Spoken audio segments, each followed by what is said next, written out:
Hello friends. यार, death of a partner accountancy class 12th का बहुत ही ज़्यादा इंपॉर्टेंट चैप्टर रहता है। इस पे बेस्ड आपके एग्जाम में क्वेश्चन पूछा ही जाता है। तो काफ़ी सारे बच्चों को डाउट रहता है कि सर फॉर्मेट क्या होता है डिसीज पार्टनर के कैपिटल अकाउंट का और उसके एग्जीक्यूटर के अकाउंट का। तो दोनों का फॉर्मेट मैं आपको बताता हूँ और आपको ईजिली याद करा दूंगा। So my name is search Thapar, I am a post graduated teacher and let's start.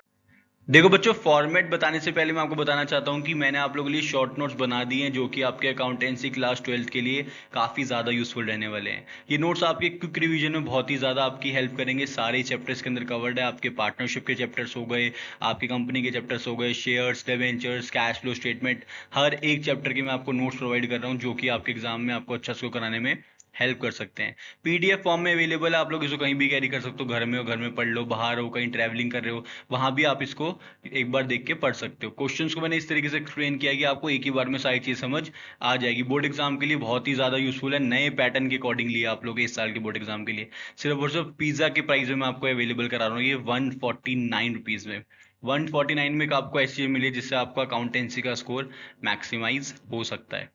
जो ये बच्चे लेना चाहते हैं मुझे यहाँ पे कनेक्ट कर सकते हैं 8800797331। ये मेरा व्हाट्सएप कॉन्टैक्ट है, मुझे यहाँ कनेक्ट करो, मैं आपको ये नोट्स प्रोवाइड करा दूंगा।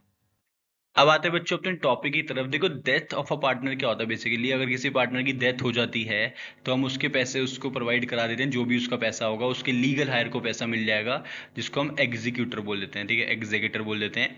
उसके एग्जीक्यूटर को हम सारा का सारा पैसा उसका दे देंगे। अब उसका क्या क्या पैसा बनता है, उसके कैपिटल का बैलेंस हमें उसको देना चाहिए। जो भी पैसे उसने बिजनेस में लगाए थे वो पैसे उसको वापस मिलने चाहिए। उसकी गुडविल का शेयर मिलना चाहिए, उसको एग्जिस्टिंग गुडविल है वो उसको मिलनी चाहिए। जो भी असेट्स और लायबिलिटीज रीवैल्यू हुई है उसका प्रॉफिट और लॉस उसको मिलना चाहिए। रिजर्व या सरप्लस कोई भी जनरल रिजर्व वगैरह पड़ा है, कोई फिक्टिशियस एसेट है तो वो वाली चीज़ उसको मिलनी चाहिए। ड्राइंग्स अगर उसने निकाली थी तो उसके हम चार्ज कर लेंगे। कोई भी असेट या लायबिलिटी है तो उसके अकॉर्डिंगली हम उसको एडजस्ट कर देंगे। पार्टनर ने अगर हमें लोन दिया था, हम उसका लोन वापस कर देंगे। और हमसे लिया था तो हम इससे पैसे काट लेंगे इसकी कैपिटल में से। सैलरी या कमीशन जो बनती है उसको दे देंगे। इंटरेस्ट ऑन कैपिटल दे देंगे। इंटरेस्ट ऑन ड्राइंग चार्ज कर लेंगे। इंटरेस्ट ऑन लोन अकॉर्डिंगली हो जाएगा और उसको प्रॉफिट का हिस्सा हम लोग दे देंगे till the date of his death और हर डेथ। ठीक है, तो पार्टनर को ये सारा का सारा पैसे दे रहे हैं। जैसे मान लो कि ए बी सी तीन पार्टनर है। ठीक है, ए बी सी तीन पार्टनर है और बी की डेथ हो गई है इन बिटवीन। तो बी के जो कैपिटल अकाउंट में पैसा था ना बच्चों, वो था 50,000 रुपये। उसका जो रिजर्व था, मतलब जनरल रिजर्व का जो हिस्सा बन रहा था बी का, वो था बच्चों 10,000 रुपये। इसके अलावा जो प्रॉफिट हुआ था रिवैल्यूएशन पे, उसमें भी इसका हिस्सा बन रहा था 5,000 रुपये का। मान लो सिर्फ इतना ही बैलेंसेस गिवन था हमें, तो सारे के सारे पैसे उसको ये 65,000 रुपीज़ उसके एग्जीक्यूटर को हम प्रोवाइड करा देंगे। अब कई बार क्या होता है कि एग्जीक्यूटर को हम ऑन द स्पॉट भी दे देते हैं पैसे, ऑन द स्पॉट दे देते हैं पैसे। जिस डेट पे डेथ हुई है उसके 1-2 दिन में पैसे दे देते हैं। और कई बार ऐसा होता है कि हम लोग उससे टाइम ले लेते हैं, भाई तेरे को 6 महीने बाद पैसे दे देंगे या तेरे को हम 8 महीने बाद पैसे दे देंगे। तो उसकी हम इंस्टॉलमेंट बना लेते हैं विद इंटरेस्ट। हम उसको इंटरेस्ट भी पे करते रहते हैं उसकी इंस्टॉलमेंट पे। उसका हम अलग से अकाउंट बनाते हैं, उसको हम बोलते हैं एग्जीक्यूटर अकाउंट। ठीक है, पार्टनर के एग्जीक्यूटर का अकाउंट, डिसीज्ड पार्टनर की जिसकी डेथ हो गई है उसका एग्जीक्यूटर का अकाउंट हम लोग बना लेते हैं। मैं दोनों का फॉर्मेट आपको दिखा देता हूँ, पार्टनर के कैपिटल अकाउंट का भी और उसके एग्जीक्यूटर का अकाउंट भी। ठीक है, देखो बच्चों इस तरीके से होगा। जो भी उसका कैपिटल का बैलेंस होगा आप यहाँ पे लिख देना उससे पहले बाय बैलेंस बी डी। जो भी कैपिटल का ओपनिंग बैलेंस होगा, मतलब जो आपको गिवन होगा क्वेश्चन में। ठीक है बच्चों, इसके साथ जो भी उसका इंटरेस्ट ऑन कैपिटल बन रहा होगा कैलकुलेट कर लेना। 5% है, 10% है, वो भी उसको दे देना। कैपिटल जब भी बढ़ती है तो क्रेडिट साइड आती है, इसलिए साइड ट्रांजेक्शन्स क्रेडिट साइड पे है। सैलरी और कमीशन उसको मिलेगी तो वो पैसा यहाँ पे आ जाएगा। कोई भी रिजर्व से एक्यूमुलेटेड प्रॉफिट है उसका पैसा उसको दे देना। रीवैल्यूएशन का गेन हुआ है तो वो उसको दे देना। और जो गेनिंग पार्टनर है वो पैसा इसको देगा, गुडविल का पैसा बच्चों, गुडविल का ही। जैसे मान लो कि अगर बी की डेथ हो गई है तो जो बी का शेयर था वो ए और सी को मिल जाएगा। ए और सी को मिल जाएगा तो बी को ये लोग पैसे दे देंगे।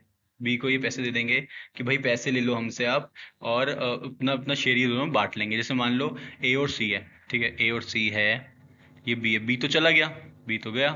तो ए और सी को पैसे मिल जाएंगे, आई मीन शेयर मिल जाएगा। ए को मिल जाएगा शेयर और सी को भी शेयर मिल जाएगा। उसके बदले में ये बी को पैसे देंगे गुडविल के। इसके अलावा प्रॉफिट का हिस्सा मिलेगा इसको till the date of his death.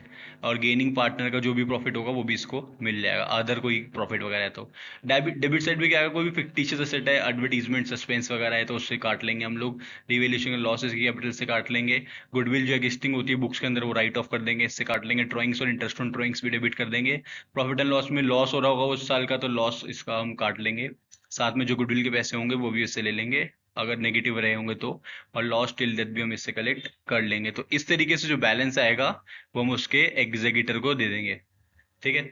जो भी इसके एग्जीक्यूटर होगा उसको हम पैसे दे देंगे, जो भी पैसे इसके बचेंगे। इस तरीके से फॉर्मेट है, बहुत ज्यादा सिंपल सा फॉर्मेट है, कोई ज्यादा चीज इसमें नहीं आती है। जिस चीज से पार्टनर की कैपिटल बढ़ रही है वो आप क्रेडिट साइड डाल दो, जिससे घट रही है वो डेबिट साइड डाल दो, सिंपल सा फॉर्मेट है, ठीक है। अब इसके एग्जीक्यूटर का अकाउंट भी देख लो कैसे बनता है। जो भी कैपिटल का बैलेंस वहां से आया है कैपिटल अकाउंट से वो यहाँ लिख देना आप लोग, इंटरेस्ट अगर कोई होगा यहाँ लिख देना, और बैंक अकाउंट से उसके पैसे दे देना, अगर कोई बैलेंस बच रहा है तो वहाँ लिख देना। और ये बैलेंस अगर आगे चल रहा है तो बीडी करके अगेन यहाँ पे उससे इंटरेस्ट चार्ज कर लेना, अगर इंटरेस्ट चार्ज हमें इंटरेस्ट देना होगा उसको तो यहाँ पे आ जाएगा इंटरेस्ट का बैलेंस, और फिर टू बैंक अकाउंट करके नेक्स्ट ईएमआई दे देंगे, इंस्टॉलमेंट दे देंगे, जो बैलेंस बचेगा वो यहाँ आ जाएगा। इस तरीके से ये चलता रहेगा। तो इस तरीके से बच्चों फॉर्मेट होता है डिसीज्ड पार्टनर के एग्जीक्यूटर के अकाउंट का। अगर आप लोग चाहते हो कि मैं इस पे बेस आपको क्वेश्चंस कराऊं तो आप लोग मुझे कमेंट करके बताओ, मैं डेफिनेटली इस पे क्वेश्चंस भी आप लोगों को करा दूंगा। तब तक के लिए all the very very best. Channel को सब्सक्राइब करना मत भूलिएगा और साथ में लगे बेल आइकन को प्रेस कर देना ताकि लेटेस्ट वीडियोस अपडेट्स आप लोगों से पहले मिलती रहे। Thank you.